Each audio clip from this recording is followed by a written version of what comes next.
네, 안녕하세요. 저는 카이스트화학과 최인성 교수님 연구실 세포 피포화 연구단에서 연구를 하고 있는 한솔이라고 합니다. 저희 연구실이 어떤 연구를 하고 있는지에 대해서 간단하게 소개를 해드리겠습니다. 저희 연구실이 주로 하고 있는 거는 세포 피포화, 즉 영어로는 이제 셀 인캡슐레이션이라고 하는데요. 이스트와 같은 셀 단세포부터 메멀리안 셀 혹은 RBC, 레드 블러드 셀 혹은 뉴런 셀이나 아스트로사이트과 같은 신경세포에 이르기까지 다양한 세포를 우리가 사용할 수 있는 탄닌산철과 같은 금속 유기구조체나 밑에 보시면 이제 다이아톰 같은 데서 인스파이어드를 한 실리카나 타이타니아 같은 무기 물질을 가지고 세포 피포화를 해서 세포의 생존성을 높이고 harsh한 환경에서로부터의 보호라든지 새로운 기능성을 부여를 해주고 동시에 이런 그 세포를 싼 피막을 내가 원하는 때에 벗겨낼 수 있도록 하는 것도 이제 연구를 하고 있습니다. 한편으로는 표면 계지를 통해서 다양한 그 표면에서의 환경을 조성을 한 다음에 그 위에서 뉴런 세포를 키워서 뉴라이트의 길이라든지 혹은 방향이라든지 마이그레이션과 같은 이제 뉴런의 거동을 알아보는 아티피셜 뉴런 네트워크와 같은 것도 연구를 하고 있습니다. 이제 이후로는 저희 이제 학생들이 한 발표를 진행을 하도록 하겠습니다. 안녕하세요. 저희는 화학과 최인성 교수님 연구실에서 한솔 조교님과 함께 연구를 진행한 박가은, 이승민, 허연우, 황성빈입니다. 저희는 금속 탄닌산 복합체를 이용한 이상계면 초분자 자기조립과 세포 피포화에 대해 연구하였습니다.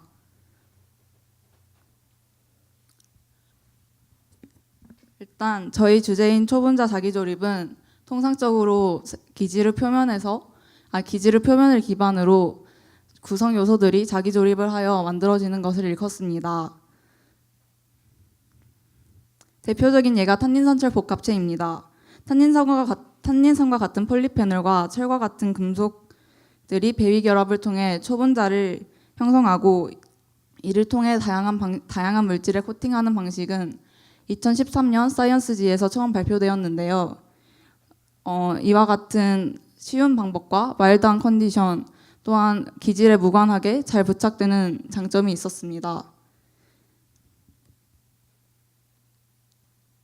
같은 연구실에서는 2014년 마이크로비즈 위에 철 이외의 다양한 금속들을 이용하여 코팅을 하고 비즈를 녹여내 속이 빈 마이크로비즈를 성공적으로 형성하였습니다. 특히 란탄족 원소들을 이용하였는데 란탄족 원소들의 특징 중 하나인 인광을 보여주었습니다. 하지만 이의 방식의 경우 각막을 형성하는 금속과 탄닌산을 한꺼번에 섞어야 하고 기지를 따로 녹여내야 하는 번거로움이 존재합니다. 따라서 저희가 연구를 진행한 최인성 교수님 연구실에서는 이와 다르게 금속과 탄닌산을 섞지 않고 이상계면, 즉 서로 섞이지 않은 두 상의 계면에서 금속과 탄닌산을 만나게 하여 탄닌산 금속 복합체를 형성하였습니다. 이를 이상 계면 초분자 자기 조립법이라고 이름 붙였는데요. 논문에서는 크게 세 가지 방식을 보여줍니다. 첫 번째 방법은 물, 오일, 계면 초분자 자기조립입니다. 기름상에 철 이온을 도입하고 물상에 탄닌산을 도입하여 이 보이는 그림과 같이 워터 인 오일 에멀전을 형성합니다. 그러면 아까 설명드렸던 서로 섞이지 않은 이상 계면, 즉 물, 오일 계면에서 탄닌산과 철의 자기조립이 이루어지는데요. 따라서 철 탄닌산 복합체로 이루어진 마이크로캡슐이 형성됩니다. 이 마이크로캡슐은 마이크로 운반체로서의 역할이나 내부의 다세포를 피포시켜 활용할 수 있는 등 다양한 방식으로 응용 가능합니다. 두 번째 방법은 물 하이드로겔 계면 초분자 자기조립입니다. 알지네이트는 철 이온과 높은 친화성을 가집니다. 따라서 알지네이트에 철을 도핑시키고 외부에 탄닌산 환경을 도입시키면 알지네이트 탄닌철 복합체가 형성됩니다. 여기서 알지네이트에 유산균 등을 도입하여 알지네이트 탄닌철 복합체를 형성하면 다양한 방식으로 응용 가능합니다. 세 번째 방법은 물 세포 계면의 초분자 자기조립입니다. 여기서 효모세포 내로 철 이온을 공급시키고 외부 환경에 탄닌산을 도입하면 탄닌산 철 복합체가 세포 표면을 이산계면으로 삼아서 만들어지게 됩니다. 그래서 이렇게 되는 것을 세포 피포화라고 일컫는데요. 여기서 세포 유해 효소를 넣거나 UVC를 조사하는 등 세포 유해 환경을 만들었을 때 피포화된 세포의 생존율이 더 높았다는 연구 결과가 있습니다.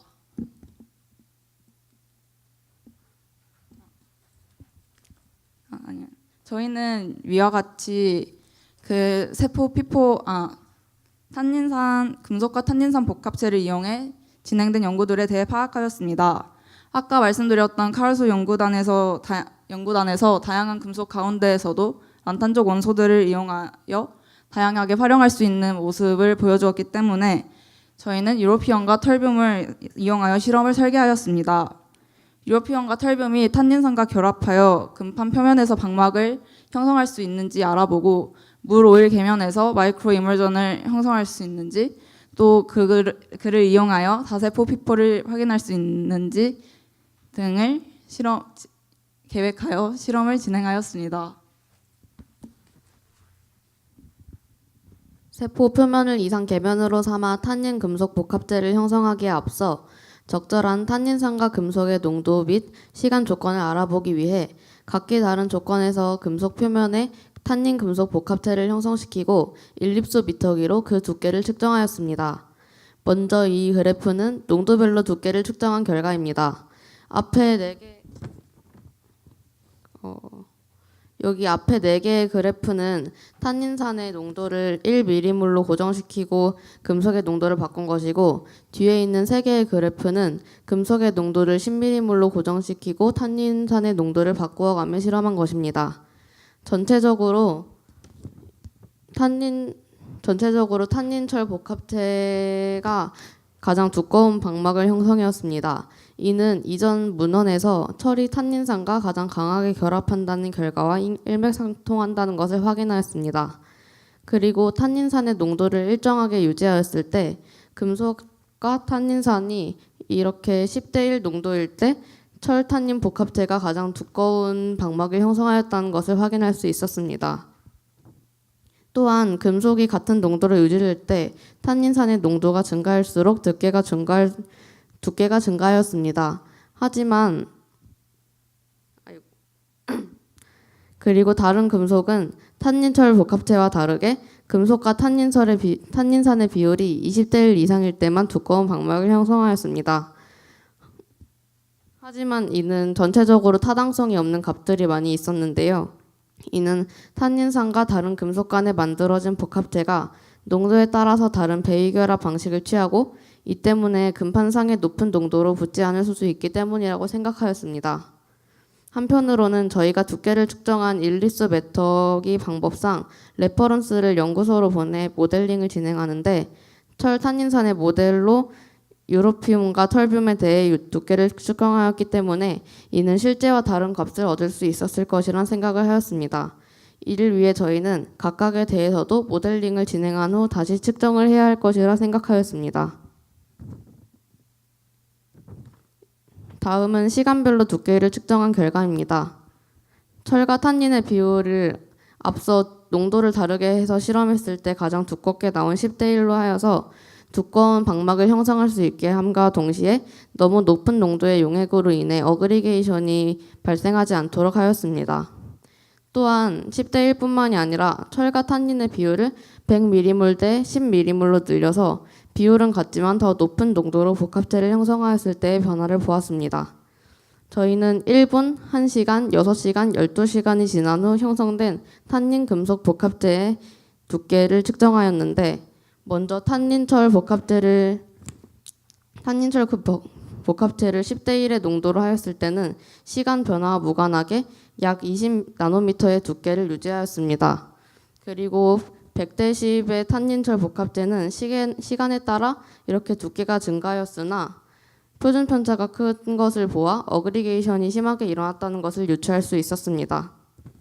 유로피움과 털뷴은 이렇게 확인할 수 있듯이 탄닌철에 비해서 확연히 적은 두께의 방막이 형성되었다는 것을 알았습니다. 앞서 사전 연구 때 설명하였는데 이런 방식으로 기름상의 금속과 물상의 탄닌산을 도입하여서 이런 속이 빈 캡슐을 형성할 수 있습니다. 그래서 이것은 저희가 실험한 사진인데요. 이는 물 오일 계면에서 만들어진 속이 빈 마이크로 캡슐을 촬영한 사진입니다. 가장 왼쪽에 있는 철은 직접 사진을 촬영하지 않았기 때문에 선익 연구에 있는 사진을 가져왔습니다. 이 사진을 보시면 여기 좌측에 있는 것들은 형성된 캡슐이 아래에 가라앉은 사진이고 우측에 있는 사진은 속이 빈 캡슐을 용액에 서스펜션 시킨 모습입니다. 특히 이 탄닌철 캡슐을 보시면 이 보라색으로 색이 변한 것을 확인할 수 있는데요. 이처럼 반응을 눈으로 확인할 수도 있습니다. 저희는 SEM 사진과 공초점 현미경 사진을 통해 선행 연구에서 철이 캡슐을 형성한다는 건 입증되었으나 이 밖에도 나머지 두 금속, 유로피온과 털뷴 모두 탄닌산과 반응하여 캡슐을 형성한다는 것을 정확히 확인하였습니다. 저희는 속이 빈 캡슐에 1개 이상의 세포를 넣어 세포 구획을 시켰습니다. FDA 형광 물질을 넣어서 살아있는 효모세포를 공초점 현미경으로 확인하였는데 사진과 같이 초록색으로 나타난 부분을 보시면 속이 빈 캡슐 내부에 세포가 들어있는 것을 확인할 수 있었습니다. 마지막으로 세포에 금속 이온을 공급한 뒤 외부 환경을 탄닌산으로 바꾸어 세포 표면을 이상계면으로 삼아 세포 피포화를 진행하였습니다. 왼쪽의 사진은 금속 이온을 피딩하기 전의 모습인데요. 왼쪽부터 철, 유로피언, 터뷴입니다. 오른쪽은 피딩을 완료하고 탄닌산에 첨가하여 탄닌산 금속 복합체가 이루어진 효모세포의 모습인데요. 여기서 앞서 말했듯이 탄닌철은 보라색 복합체를 형성하기 때문에 이렇게 보라색으로 만들어지는 것을 확인할 수 있었고 유로피언과 터뷴 역시 밑에 보면은 이스트를 확인할 수 있었습니다. 이것은 이제 피포화시킨 세포를 샘을 촬영한 사진인데요. 제일 왼쪽에 있는 사진이 아무 처리도 하지 않는 네이티브 이스트인데 오른쪽 세 개의 사진과 비교하였을 때 오른쪽 세 개의 세포 표면에 복합체가 형성되어 있는 것을 확인할 수 있었습니다. 다만 철과 유로피움 털뷴을 비교했을 때는 철의 경우 세포의 모든 부분에 복합체가 형성되어 피포화가 잘 되어 있는 것을 확인할 수 있었으나 유로피움과 털뷴의 경우에는 부분적으로 세포 표면이 드러나 있었습니다. 따라서 유로피움과 터뷴의 경우 탄닌산의 농도를 높이거나 금속 이온의 농도를 높이거나 피포화를 시키는 시간을 오래 해서 실험을 진행해보면 더 높은 효율의 세포 피포화가 가능할 수도 있다는 생각을 하게 되었습니다. 다음으로는 세포 생존율에 관한 부분인데요. 세포 피포화는 직접적으로 세포 안에 금속 이온을 피딩하기 때문에 금속 이온의 세포 친화성이 중요합니다. 따라서 앞에서 언급한 FDA와 PI라는 염색약을 가지고 세포 생존율을 확인하였습니다. 이는 왼쪽 사진은 현미경으로 찍은 효모세포의 피포화시킨 효모세포의 모습인데요. 여기서는 탄닌철로 피포화되어 있고 초록색 부분이 살아있는 셀이고 빨간색 부분이 죽어있는 셀인데 여기서 이거를 보면은 내부는 초록색 셀이고 바깥에는 빨강색 고리가 형성되어 있는 것을 알 수 있습니다.